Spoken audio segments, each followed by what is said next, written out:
mashabiki na wanachama wa klabu ya Yanga, katikati hapa kuna baadhi ya players tulikuwa tunawakosa kwa sababu ya majeraha.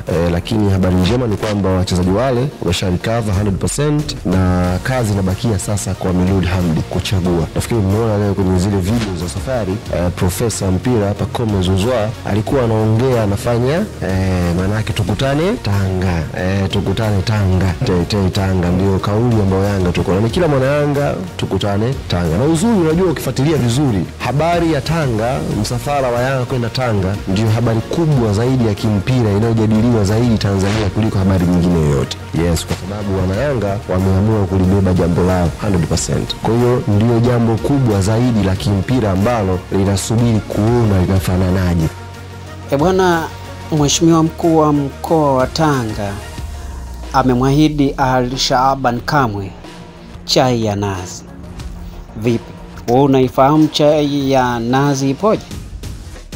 Hebu tumsikilize Ali Shaaban Kamwe, yeye mwenyewe anasemaje kwenye hili. Binafsi ni mgeni. Twende.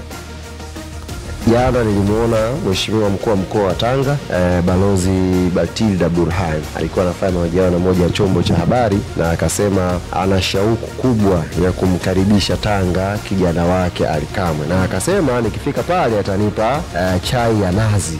Sifahamu chai ya nazi. Kwa hiyo nimwambie Mheshimiwa Mkuu wa Mkoa, mama yetu, umetukaribisha Watanzania wote Tanga, na sisi Yanga tumeitikia huo wito na tutakuletea pia zawadi kutoka Yanga. Unajua uungwana unalipo kwa uungwana, na haya ndio mambo ya football. Naelewa sisi tunakwenda kwenye mkoa wa watu, na mkoa wa watu kwa mujibu wa taratibu Mheshimiwa Mkuu wa Mkoa ndio anaosimamia ule mkoa. Ametukaribisha vijana wake, ametuambia wana Yanga, njooni mtuchangamshie mkoa wetu, njooni mkoa upendeze, biashara zifanyike hapa, kila mtu enjoy kuona kuna mechi ya nusu finali. Kwa sisi kama wana Yanga, kesho safari kabla hujaanza hapa tutapiga pia dua kumuombea pia Mheshimiwa Mkuu wa Mkoa wa Tanga, Mwenyezi Mungu amjalie hekima na maarifa zaidi, kwa sababu amekaribisha Watanzania nyumbani kwake waende kufungua pia fursa mbalimbali. Kwa hiyo wana Yanga tunakwenda na tutafika kwenye ofisi ya mkuu, yaani msafara wetu huu ambao tutakutania Tanga, tutafika kwa mkuu wa mkoa kumsalimia na kumpa zawadi yetu.